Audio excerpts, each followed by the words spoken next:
নবম শ্রেণী, দশম শ্রেণী এবং এসএসসি শিক্ষার্থী বন্ধুরা, এই ভিডিওতে আমি তোমাদের পদার্থবিজ্ঞান বই থেকে প্রথম অধ্যায় ভৌত রাশি এবং পরিমাপ থেকে 1.1 পদার্থবিজ্ঞান ফিজিক্স এবং 1.2 পদার্থবিজ্ঞানের পরিসর স্কোপ অফ ফিজিক্স শেখাবো। ভৌত রাশি এবং পরিমাপ এর ইংরেজি হচ্ছে physical quantities and their measurement. তোমরা একটি চিত্র দেখতে পাচ্ছ। এই চিত্রটি হচ্ছে অত্যন্ত নিখুঁতভাবে সময় মাপার জন্য তৈরি অ্যাটমিক ক্লক। বিজ্ঞান বলতেই হয়তো তোমাদের চোখে বিজ্ঞানের নানা যন্ত্রপাতি, আবিষ্কার, গবেষণা, ল্যাবরেটরি এসব দৃশ্য ফুটে ওঠে। বিজ্ঞানের আসল বিষয় কিন্তু যন্ত্রপাতি, গবেষণা বা ল্যাবরেটরি নয়। বিজ্ঞানের আসল বিষয় হচ্ছে তার দৃষ্টিভঙ্গি। এই সভ্যতার সবচেয়ে বড় অবদান রেখেছে বিজ্ঞান, আর সেটি এসেছে পৃথিবীর মানুষের বৈজ্ঞানিক দৃষ্টিভঙ্গি থেকে। বিজ্ঞানের রহস্য অনুসন্ধানের জন্য কখনো সেটি যুক্তিতর্ক দিয়ে বিশ্লেষণ করা হয়, কখনো সেটি ল্যাবরেটরিতে পরীক্ষা নিরীক্ষা করা হয়, আবার কখনো প্রকৃতিতে এই প্রক্রিয়াটিকে খুঁটিয়ে খুঁটিয়ে পর্যবেক্ষণ করা হয়। সেই প্রাচীনকাল থেকে শুরু করে এখন পর্যন্ত অসংখ্য বিজ্ঞানী মিলে বিজ্ঞানকে এগিয়ে নিয়ে যাচ্ছেন। এই অধ্যায়ে পদার্থবিজ্ঞানের এই ক্রমবিকাশের একটি ধারাবাহিক বর্ণনা দেওয়া হয়েছে। 1.1 পদার্থবিজ্ঞান। পদার্থবিজ্ঞানের ইংরেজি হচ্ছে ফিজিক্স। পদার্থবিজ্ঞান বিজ্ঞানের একটি শাখা এবং বলা যেতে পারে এটা হচ্ছে প্রাচীনতম শাখা। তার কারণ অন্য বিজ্ঞানগুলো দানা বাঁধার অনেক আগেই বিজ্ঞানীরা পদার্থবিজ্ঞানের গুরুত্বপূর্ণ শাখা জ্যোতির্বিদ্যা চর্চা করতে শুরু করেছিলেন। জ্যোতির্বিদ্যা হচ্ছে আকাশবিদ্যা, আকাশের যে তারা, নক্ষত্র, এইগুলোর যে বিদ্যা, এটিকে বলা হয় জ্যোতির্বিদ্যা। পদার্থবিজ্ঞানকে একদিকে যেমন প্রাচীনতম শাখা, ঠিক সেভাবে বলা যেতে পারে এটা সবচেয়ে মৌলিক শাখা। মৌলিকের ইংরেজি হচ্ছে ফান্ডামেন্টাল। এর ওপর ভিত্তি করে রসায়ন দাঁড়িয়েছে, রসায়নের উপর ভিত্তি করে জীববিজ্ঞান দাঁড়িয়েছে, আবার জীববিজ্ঞানের উপর ভিত্তি করে অনেক বিষয় দাঁড়িয়েছে, আবার জীববিজ্ঞানের উপর ভিত্তি করে অনেক বিষয় দাঁড়িয়ে আছে।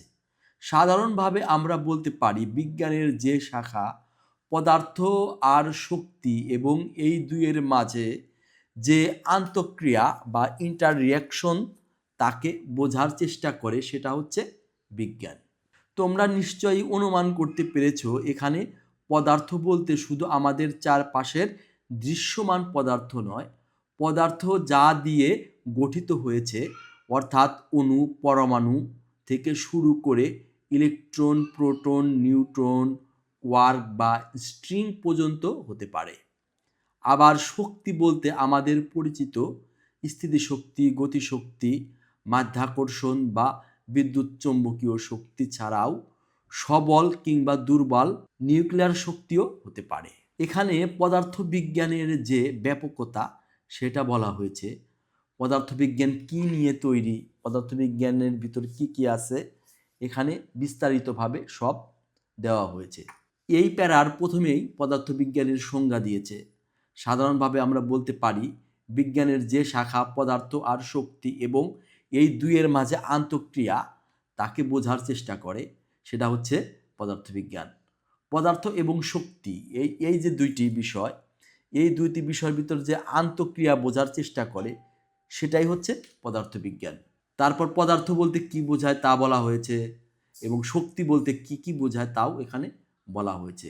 বরং অণু, পরমাণু থেকে শুরু করে electron, proton, neutron, quark, string পর্যন্ত হতে পারে।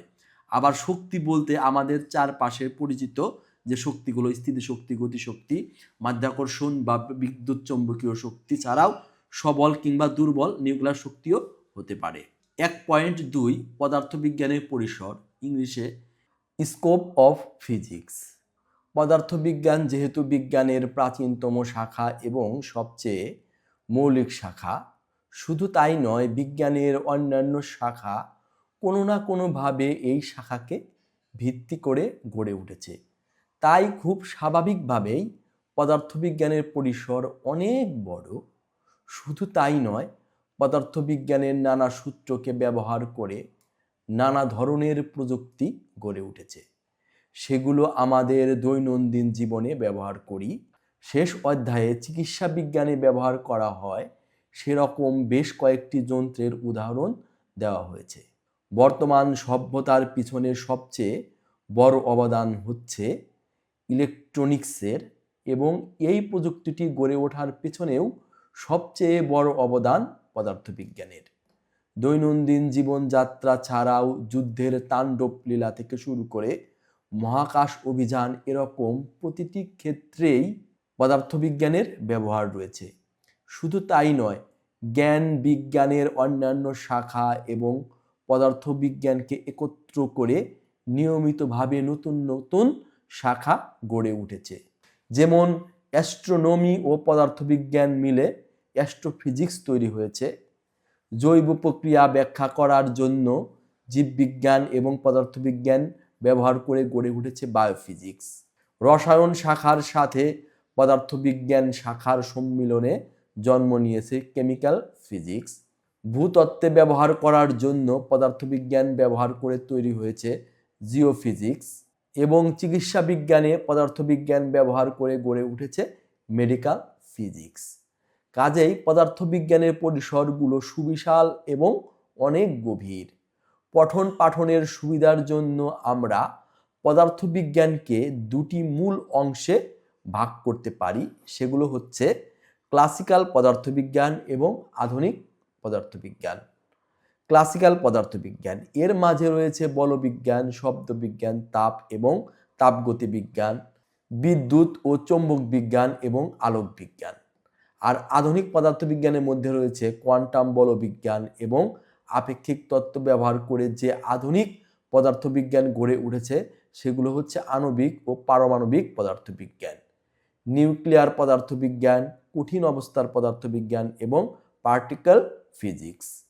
আমরা আগেই বলেছি পদার্থবিজ্ঞান কিংবা বিজ্ঞানের অন্যান্য শাখাকে ব্যবহার করে পৃথিবীতে নানা ধরনের প্রযুক্তি গড়ে উঠেছে। এই প্রযুক্তি ব্যবহার করে আমরা আমাদের জীবনকে সহজ এবং অর্থপূর্ণ করে তুলেছি। আবার কখনো কখনো ভয়ঙ্কর কিছু প্রযুক্তি বের করে শুধু নিজের জীবন নয়, পৃথিবীর অস্তিত্বও বিপন্ন করে তুলেছি। অনেক সময় অকারণে অপ্রয়োজনীয় প্রযুক্তি গড়ে তুলে পৃথিবীর সম্পদ নষ্ট করার সাথে সাথে আমাদের পরিবেশকে দূষিত করে ফেলেছি। কাজেই মনে রেখো, প্রযুক্তি মানেই কিন্তু ভালো নয়।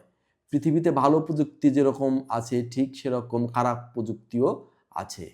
কোনটি ভালো এবং কোনটি খারাপ প্রযুক্তি সেটা কিন্তু তোমাদের নিজেদের বিচার বুদ্ধি ব্যবহার করে বুঝতে হবে। পদার্থবিজ্ঞান একদিনে গড়ে ওঠেনি, শত শত বছরে গড়ে উঠেছে।